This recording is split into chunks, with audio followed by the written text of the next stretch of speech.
Hola estudiantes, mi nombre es Andrea Beatriz Arango y soy la autora de Ibeliz lo explica todo, una novela en verso que toca los temas de familia, amistad, cómo abogar por uno mismo y cómo aprender a pedir ayuda. Mi novela está escrita en verso, en el video de hoy hablaremos sobre la poesía. Cuando las personas piensan en poesía, a menudo se imaginan poemas que siguen un esquema de rima específico, pero algunos escritores, como a mí, nos gusta usar poemas para contar una historia más larga, por ejemplo, una novela entera.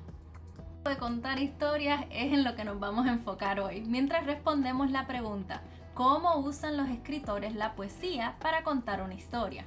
Pero antes de empezar, vamos a definir un par de cosas. Un poema es un tipo de escritura corta que usa palabras imaginativas para mostrar sentimientos. Es como una foto de un momento. Los poemas suelen tener líneas cortas formadas por frases u oraciones que suenan bien juntas cuando se leen en voz alta. Sin embargo, esto no significa que todas tengan que rimar. Y 3. Una novela en verso es un libro que está escrito usando poemas, en lugar de los párrafos y capítulos que probablemente estás acostumbrado a ver en libros. En Ibeliz lo explica todo, sabía que quería comenzar el libro mostrándole a los lectores un poco de lo que está pasando con Ibe. Quería que los estudiantes entendieran 3 cosas de inmediato. 1. Ibeliz se está metiendo en problemas en la escuela. 2. Hay cosas que le han pasado antes de que el libro empieza. Y 3. Ibe cree que todo el mundo está en su contra y que ella no ha hecho nada mal. Libros en verso, sabía que mi primera página sería solo un poema.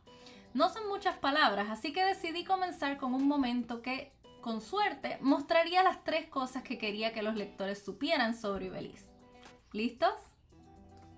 Segundas oportunidades. ¿Por qué les gusta tanto a los directores dar segundas oportunidades? Recordarme que ellos fueron niños también. Actuar como si me estuvieran haciendo favores, haciéndole a mami favores, al tenerme aquí sentada y con cara de circunstancia preguntar qué pueden hacer. Pues ¿sabes qué? Ya estoy en 7º grado y me basto solita sin la ayuda de nadie. He superado todo lo ocurrido. He creado listas, me he fijado metas y si estoy en la oficina de la directora, puedes tener la seguridad de que la culpable no he sido yo. Aunque el poema Segundas Oportunidades es corto, hace todo lo que haría la primera página de un libro. Te presenta al personaje principal, te deja saber qué está pasando con ella en ese momento y te muestra cómo se siente. También logré incluir la información que mencioné antes. En otras palabras, mi poema establece la historia del libro como lo harían un montón de párrafos. Ahora enfoquémonos en los aspectos de la poesía. Mencioné antes que la poesía no siempre tiene que rimar, pero definitivamente debe fluir y sonar bien cuando la lees en voz alta. Algunas formas en que un poeta puede hacer eso es repitiendo frases o palabras, haciendo algunas oraciones más largas y otras más cortas y usando palabras que no necesariamente riman, pero suenan similares. Leamos de nuevo ese primer poema. Segundas oportunidades. ¿Por qué les gusta tanto a los directores dar segundas oportunidades? Recordarme que ellos fueron niños también. Actuar como si me estuvieran haciendo favores, haciéndole a mami favores.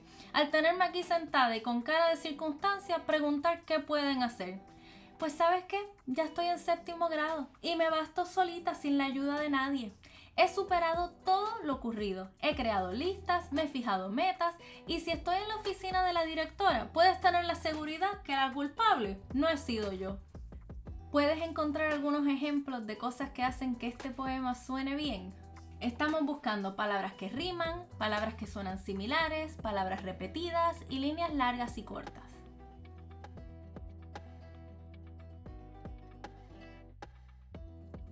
¿Encontraste ejemplos? Hay un poco de rima en este poema. Por ejemplo, ocurrió y yo. También hay palabras similares como también y hacer. Hay repetición, como si me estuvieran haciendo favores, haciéndole a mami favores. Y en la segunda parte del poema tenemos un ejemplo perfecto de líneas largas y cortas. La primera oración es solo una línea, pero la segunda es 2 y la tercera es 7. He dado muchas cosas diferentes aquí, pero espero que ahora puedas ver que contar una historia usando poesía es una forma divertida y diferente de escribir. Una que combina todas las cosas cool que hacen que un poema sea poema con toda la información que normalmente compartirías al escribir una historia. Cuando estás escribiendo un libro en verso, no puedes simplemente escribir un párrafo y dividirlo en varias líneas. Aunque estés contando una historia, aún estás escribiendo un poema y debe sonar como un poema cuando lo lees en voz alta. Entonces, para recapitular, aquí hay algunas cosas a las que debes prestar atención cuando estás escribiendo una historia usando poesía. Estoy creando una foto de un momento. Le estoy dando al lector toda la información que necesita saber. ¿Y qué estrategias estoy usando para que mi poema suene bien? Ahora te toca a ti, porque la mejor manera de aprender a escribir poesía es practicándola tú mismo. Un momento en que te sentiste enojado o frustrado, como se siente Ibelín en ese primer poema, o inventa una razón para que un personaje se sienta frustrado o enojado. Piensa en dónde está la persona de tu poema y qué está pasando.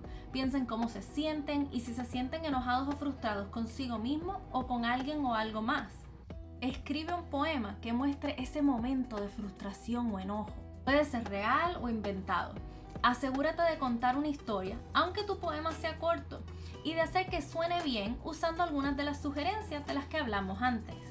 Pausa aquí para comenzar a intercambiar ideas con otros miembros de tu grupo o guarda esta actividad para más tarde y ve a mirar el resto de la serie de videos del Latinx Kid Lit Book Festival en nuestra página de YouTube. Estamos ansiosos por verte en el festival, que la pases bien escribiendo